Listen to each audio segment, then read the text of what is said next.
and Friday. Friday the 5th, we are back to lower body and we have 2 parts, 5, 6, or 7 rounds, and then we have part 2, 4 rounds of bear marches. So, quick pulse, sumo squat, straight leg deadlift, leaning touchbacks and swings, and then bear marches. Quick pulse sumo, so this can be with or without weight. Ooh, tipped forward on my tippy toes. Straight leg deads.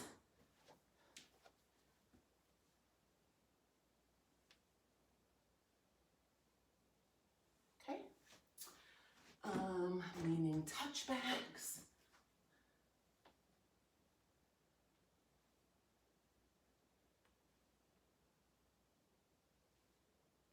Okay. And swings. Do double weighted. And then bear marches look like this. In, out, out, in, out, out. Alrighty, part 1, 5, 6, or 7 rounds. We've got 12 reps of each. Quick pulse sumo squat. So we've talked about regular squat. Now we're going to talk about sumo squat. So when you are doing squats, there's 3 main variations. A narrow squat, which means your feet are very close together. Your regular squat, which is somewhere around shoulder width. And then your sumo, which is usually a little bit wider, doesn't have to be, but usually wider, but your toes are turned outward. So the reason for these different variations is they hit different parts of your quad and your butt. So when you do narrow, you're getting the front and more of the side. When you do regular, you're hitting more middle and middle. When you do sumo, you're hitting more inside and out. Okay, so it targets different areas depending on your foot and leg positioning. Okay, so sumo, little bit wider than normal, or it could be normal. If you're somebody who has a little bit wider of a normal squat, you might be fine keeping your stance. You just need to turn your toes out significantly, okay? So as you can see, you can really see the side of my shoe. So turned out, and you're just gonna drop down, bounce, up. So that is your pulse. Down, bounce, up, down, bounce, up, down, bounce, up, okay? So when you hit your sumo, as I said, you should feel the pull on the inside of your leg, because when you turn your feet out, it opens up that leg. So then when you go down, the pressure shifts from the front of your thighs to the inside. So if you're not like a very flexible person like I'm not, or you don't stretch often, you're really gonna feel that pull right in here, okay? So, and the sumo squat is actually better for building your butt than a regular squat. So you're gonna go down, do a little bounce, up, down, bounce, up. Now, with the sumo, you wanna try not to lean forward too much, okay? And if you'd like, you can add weight. Which usually I would hold down below my legs, in between my legs. Straight leg deadlifts. You can use a kettlebell if you have one, or you're gonna have 2 dumbbells, or if you had a barbell, you could use a barbell. So what this is a deadlift, but you are keeping your legs more straight than they are bent. So again, I never do anything with fully locked out knees or fully locked out arms. So your knees will have a bend to them, but your normal deadlift, you bend way down. With your straight leg, you're mainly, it looks like you're straight, okay? That's really the difference. So, and it puts more emphasis on your hamstrings than a regular deadlift. So you're gonna have your weights, I'll show you from the front and the side. You're gonna get a nice comfortable stance. Your weights are at your side, and you're going to push your hips backward. So push back to the wall behind you. Your butt is gonna go back like I said, keep that little slight bend in your knees. And as your butt goes back, it's gonna force your back to fold forward toward the ground.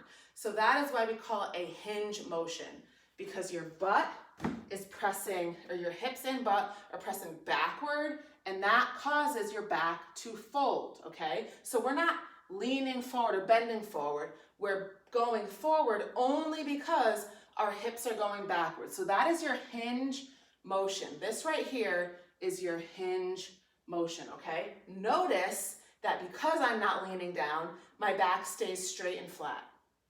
If I was purposely leaning forward, I'm gonna hunch, okay? So let your butt and your hips do the work. They're gonna press back to the wall. You're gonna get that hinge. Again, slight bend in the knee. You're gonna feel all of this, your hamstring from your butt to your back of your knees should be pulling and should hurt, and then you're gonna stand up, okay? And when you stand up, you're gonna squeeze your butt a little bit, or at least tuck your hips forward, okay? So, grab your weights. Slow lower, hinge, push that butt up and back. Your back is gonna fold. When you feel that really big pull, which for me is always mid-shin, I'm gonna stand up, okay? So slow lower, hinge, feel that really tight pull, stand, okay? So this is not about how far you can go, touching the ground, bending over, nothing like that. All it is that hinge until you really feel a strong pull, and then you're gonna stand up, okay? 1. Feel that pull. 2. So notice my shoulders aren't dropping, my back is not rounding, and I'm just focusing on pressing my hips and my butt toward the wall. So what people get confused with this is they tend to do a weighted squat. So what a weighted squat would look like is this. If you had your weights to your side, they would do this. What a straight leg deadlift looks like is this. So the difference is your butt is going backward and staying up when you do your straight leg deadlift. And when you do a squat, your butt is moving down and it's going down, okay? So that's how you know the difference. Leaning touchbacks. Okay, so you're going to be on your knees, and you can either get a really wide stance, or sometimes I have a wide stance with my knees and I actually bring my toes together. So it depends, whatever feels comfortable. What we're doing is we're using the front of our legs, okay? So I put my arms out and I lean backward, touch my toes, come up. 1, lean back, 2. So I'm switching arms, back, 3, back, 4. So when you're back in this position, you should feel that burn, kind of above your knee, shooting up your leg, the front of your leg, and then you kind of use your muscle to slingshot you back forward, okay? So that's why this works as an exercise. So again, your foot positioning is up to you. If you can't go as far back, go up like this to touch. If you can go farther, put them down, okay? Now, when you do this, you don't want to arch back, okay? Because now you're involving your lower back. You want to almost kind of how we hinge forward, we're gonna almost hinge downward, okay? So I'm going to press my hips forward instead of being back here. I know it's hard to see because the wall behind me, but I'm pressing my hips forward and then I'm going backward, okay? I'm not arching back. Okay? So I don't know if you can tell the difference. This is an arch back. This is my hinging back.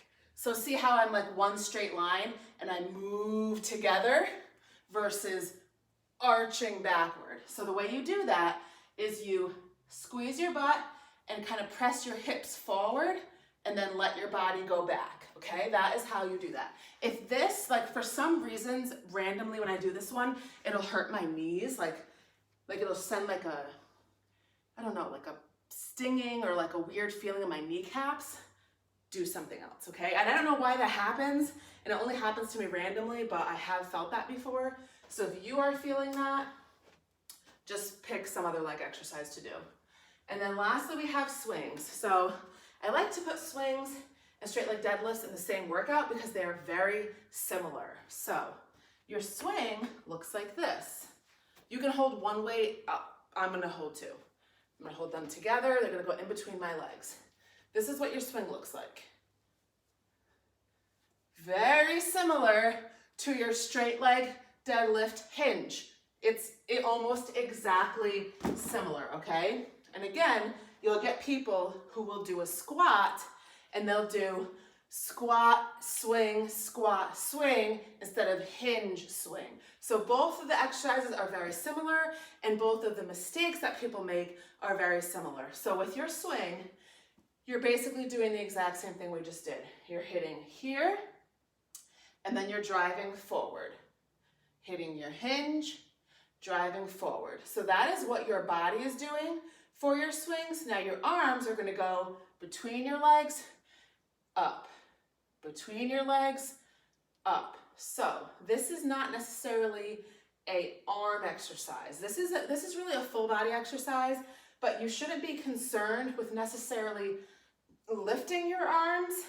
It's just the swing is going to bring your arms up, okay? So you can hold one, you can hold two. I was just showing you two. I'll show you one now. I usually just hold it by the top. It's going to swing up between your legs and out, okay? So this is all you're doing. So I'm not purposely trying to lift my arms. My arms are just part of like the pendulum that is swinging, that is caused by my hinge, thrust, hinge, thrust, hinge, thrust, hinge, thrust. Now, what a lot of people do is when they hinge, they hunch, which pulls on your back, which isn't good. And then when they come up, they overarch, which also hits on your lower back, which isn't good. So you want to really focus on that hinge and thrust. When you come down, you should be like this, straight back. And when you come up, you want to squeeze your hips forward, or I should say thrust your hips forward, but you don't want to also arch your upper back down, okay, or your shoulders down.